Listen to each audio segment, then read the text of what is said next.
called the decision maker. And I have up here a quote in binary code. This is the two words decision maker written out in binary.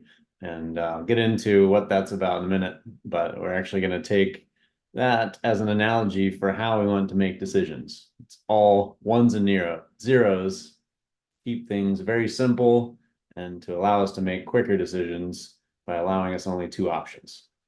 Then we're going to cover what I call the decision tree, how one decision leads to another that branches off into two more options and leads to another and so forth.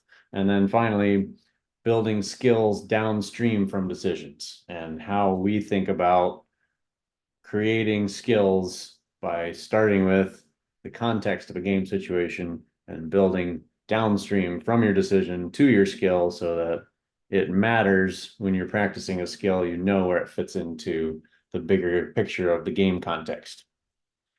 So let's talk about binary decision making. Best way I've found to describe this is like an on-off switch. So if you're going to make a decision between two options, like I mentioned, binary code is ones and zeros. That's about all I know about coding. But there's only two options, therefore it has to be one or the other.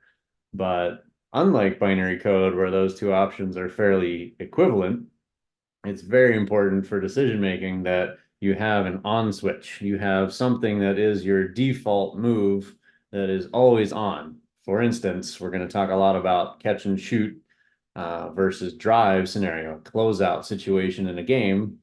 It's much more to your advantage to be a shooter first when you catch a pass, because the defender then has to come and guard you, and you can still drive from the position you caught it in.